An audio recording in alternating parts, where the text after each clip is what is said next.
হাতে গোনা মাত্র আর কয়েকটা দিন, আগামী 19 তারিখে রয়েছে প্রথম দফার ভোট গ্রহণ। দেশ জুড়ে যে কারণে নির্বাচনী প্রচার যেমন চলছে, ঠিক একই রকম ভাবেই তারকা প্রার্থী হোক বা হাই ভোল্টেজে কেন্দ্রের প্রার্থী, প্রত্যেকে কার্যত এই প্রচারে ঝড় তুলেছেন। কেরালা হোক বা কর্ণাটক, অর্থাৎ দক্ষিণ ভারত হোক, উত্তর ভারত হোক, পূর্ব অথবা পশ্চিম, প্রত্যেকটা জায়গায় ইতিমধ্যেই প্রত্যেকটা রাজ্যের সব লোকসভা কেন্দ্রের সব খবরের আপডেট নিয়ে শুরু করছে রিপাবলিক বাংলার মহারণ 2024। ছত্তিশগড়ের বাস্তারে সেখানে ভোট প্রচারে প্রধানমন্ত্রী নরেন্দ্র মোদী। ভিড়ে ঠাসা জনসভা থেকে দুর্নীতি ইস্যুতে কার্যত কংগ্রেসকে চড়া সুরে আক্রমণ করলেন নরেন্দ্র মোদী। দেশের গরিবদের কিভাবে পাশে দাঁড়িয়েছেন মোদী সরকার, এদিন তাও তুলে ধরেন প্রধানমন্ত্রী।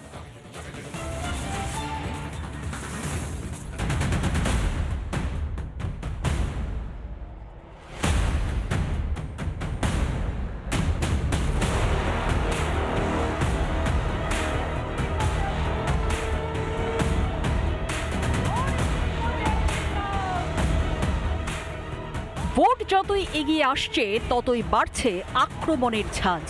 সোমবার ভোট প্রচারে ছত্তিশগড়ের বস্তারে গিয়েছিলেন প্রধানমন্ত্রী। দুর্নীতি ইস্যুতে কংগ্রেসকে লাগাতার আক্রমণ শানালেন নরেন্দ্র মোদী। गरीब का हक मारता है। 2014 से पहले लाखों करोड़ रुपए के घोटाले होते थे। कांग्रेस की सरकार में दिल्ली से 1 रुपया निकलता था और सिर्फ 15 पैसा गांव तक पहुंचता था। और ये मैं नहीं कह रहा हूं, कांग्रेस के ही प्रधानमंत्री ने कहा था कि दिल्ली से हम 1 रुपया भेजते हैं, 15 पैसा ही पहुंचता है। अरे भाई बताओ ना, वो कौन पंजा था जो 85 पैसे मार लेता था। একদিকে যখন কংগ্রেসকে তুলোধনা, তখন জনসভা থেকে আওয়াজ উঠল ফের একবার মোদী সরকার। एक बार फिर एक बार फिर एक बार। দেশের গরিবদের জন্য 2014 সাল থেকে কি করেছে কেন্দ্র, তারও খতিয়ান এদিন তুলে ধরেন মোদী। लोग कहते थे भारत कैसे बचेगा, भारत के गरीबों का क्या होगा। कांग्रेस के अमीरों की सरकार के समय देश में बीमारी का टीका आने में दशकों लग जाते थे। मोदी ने कहा कि मैं अपने देश के हर गरीब के साथ खड़ा हूं। ছত্তিশগড়ে এবার 3 দফায় ভোট। 19 এপ্রিল প্রথম দফা, 26 এপ্রিল দ্বিতীয় আর 7 মে তৃতীয় দফার ভোট গ্রহণ। ভোট গণনা 4 জুন। রিপাবলিক বাংলা।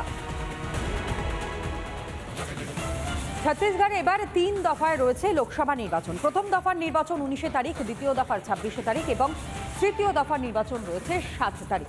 আর এবার আপনাদেরকে একটু দেখাই গ্রাফিক্যালি প্রেজেন্টেশনের মধ্য দিয়ে বিগ বলে যে এই ছত্তিশগড়ের লোকসভা কেন্দ্র এবং 2014 থেকে 2019 একই সঙ্গে 2024। একবার দেখাই আপনাদেরকে ছত্তিশগড়ে মহারণ, সেখানে 2019 সালে বিজয় বাঘেল যিনি বিজয়ী হয়েছিলেন বিজেপির টিকিটে, প্রাপ্ত ভোট ছিল 8,49,374। একই সঙ্গে তার বিপরীতে ছিলেন প্রতিমা চন্দ্রকার, কংগ্রেসের প্রতিনিধি ছিলেন, যিনি পরাজিত হয়েছেন। তার প্রাপ্ত ভোট ছিল প্রায় 4 লক্ষেরও কম, অর্থাৎ 4,57,396। আর এরই সঙ্গে সঙ্গে দেখাই 2019 সালেরটা যেমন আপনাদের সামনে আমরা তুলে ধরলাম, যেখানে বিজয় বাঘেল তিনি বিজয়ী হয়েছেন। ঠিক তার পাশাপাশি আপনাদেরকে দেখাই 2014 সাল। 2014 সালে কি হয়েছিল? কংগ্রেস জয়ী হয়েছিল, প্রাপ্ত ভোটও ছিল 5,70,687 এবং বিজেপি সেখানে পরাজয়, অর্থাৎ বিজেপির পরাজয় হয়, মানুষ সেখানে কংগ্রেসকে জিতিয়ে আনে। বিজেপির প্রাপ্ত ভোট ছিল 5,53,839টি ভোট। 2014 সালে পরিসংখ্যান আপনাদের সামনে আমরা তুলে ধরলাম এই ছত্তিশগড়ে, অর্থাৎ ছত্তিশগড়ে যেখানে 3 দফায় লোকসভা নির্বাচন রয়েছে সেখানকার পরিসংখ্যান এবং সেখানে 2014 থেকে 2019 আপনাদের সামনে বিগ বলে আমরা তুলে ধরলাম। হাতে গোনা মাত্র আর কয়েকটা দিন, আগামী 19 তারিখে রয়েছে প্রথম দফার ভোট গ্রহণ। দেশ জুড়ে যে কারণে নির্বাচনী প্রচার যেমন চলছে, ঠিক একই রকম ভাবেই তারকা প্রার্থী হোক বা হাই ভোল্টেজে কেন্দ্রের প্রার্থী, প্রত্যেকে কার্যত এই প্রচারে ঝড় তুলেছেন। কেরালা হোক বা কর্ণাটক, অর্থাৎ দক্ষিণ ভারত হোক, উত্তর ভারত হোক, পূর্ব অথবা পশ্চিম, প্রত্যেকটা জায়গায় ইতিমধ্যেই প্রত্যেকটা রাজ্যের সব লোকসভা কেন্দ্রের সব খবরের আপডেট নিয়ে শুরু করছে রিপাবলিক বাংলার মহারণ 2024। ছত্তিশগড়ের বস্তারে সেখানে ভোট প্রচারে প্রধানমন্ত্রী নরেন্দ্র মোদী। ভিড়ে ঠাসা জনসভা থেকে দুর্নীতি ইস্যুতে কার্যত কংগ্রেসকে চড়া সুরে আক্রমণ করলেন নরেন্দ্র মোদী।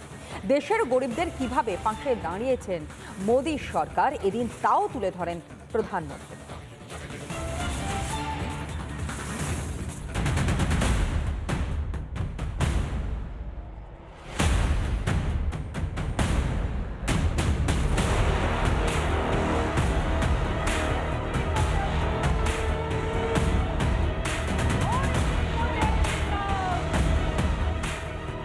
ভোট যতই এগিয়ে আসছে ততই বাড়ছে আক্রমণের ঝাঁজ। সোমবার ভোট প্রচারে ছত্তিশগড়ের বস্তারে গিয়েছিলেন প্রধানমন্ত্রী। দুর্নীতি ইস্যুতে কংগ্রেসকে লাগাতার আক্রমণ শানালেন নরেন্দ্র মোদী। गरीब का हक मारता है। 2014 से पहले लाखों करोड़ रुपए के घोटाले होते थे। कांग्रेस की सरकार में दिल्ली से 1 रुपया निकलता था और सिर्फ 15 पैसा गांव तक पहुंचता था। और ये मैं नहीं कह रहा हूं, कांग्रेस के ही प्रधानमंत्री ने कहा था कि दिल्ली से हम 1 रुपया भेजते हैं, 15 पैसा ही पहुंचता है। अरे भाई बताओ ना, वो कौन पंजा था जो 85 पैसे मार लेता था। একদিকে যখন কংগ্রেসকে তুলোধনা, তখন জনসভা থেকে আওয়াজ উঠল ফের একবার মোদী সরকার। एक बार फिर एक बार फिर एक बार দেশের গরিবদের জন্য 2014 সাল থেকে কি কি করেছে কেন্দ্র, তারও খতিয়ান এদিন তুলে ধরেন মোদী। लोग कहते थे भारत कैसे बचेगा, भारत के गरीबों का क्या होगा। कांग्रेस के अमीरों की सरकार के समय देश में बीमारी का टीका आने में दशकों लग जाते थे। मोदी ने कहा कि मैं अपने देश के हर गरीब के साथ खड़ा हूं। ছত্তিশগড়ে এবার 3 দফায় ভোট। 19 এপ্রিল প্রথম দফা, 26 এপ্রিল দ্বিতীয় আর 7 মে তৃতীয় দফার ভোট গ্রহণ। ভোট গণনা 4 জুন। রিপাবলিক বাংলা। ছত্তিশগড়ে এবার 3 দফায় রয়েছে লোকসভা নির্বাচন। প্রথম দফার নির্বাচন 19 তারিখ, দ্বিতীয় দফার 26 তারিখ এবং তৃতীয় দফার নির্বাচন রয়েছে 7 তারিখ।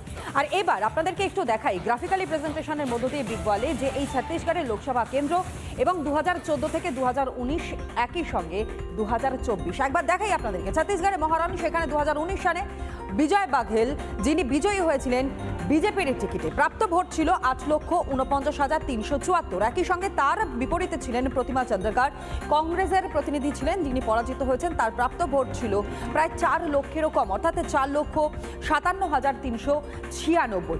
আর এরই সঙ্গে সঙ্গে দেখাই 2019 সালেরটা যেমন আপনাদের সামনে আমরা তুলে ধরলাম, যেখানে বিজয় বাঘেল তিনি বিজয়ী হয়েছেন। ঠিক তার পাশাপাশি আপনাদেরকে দেখাই 2014 সাল। 2014 সালে কি হয়েছিল? কংগ্রেস জয়ী হয়েছিল, প্রাপ্ত ভোটও ছিল 5,70,687 এবং বিজেপি সেখানে পরাজয়, অর্থাৎ বিজেপির পরাজয় হয়, মানুষ সেখানে কংগ্রেসকে জিতিয়ে আনে। বিজেপির প্রাপ্ত ভোট ছিল 5,53,839টি ভোট। 2014 সালে পরিসংখ্যান আপনাদের সামনে আমরা তুলে ধরলাম এই ছত্তিশগড়ে, অর্থাৎ ছত্তিশগড়ে যেখানে 3 দফায় লোকসভা নির্বাচন রয়েছে সেখানকার পরিসংখ্যান এবং সেখানে 2014 থেকে 2019 আপনাদের সামনে বিগ বলে আমরা তুলে ধরলাম।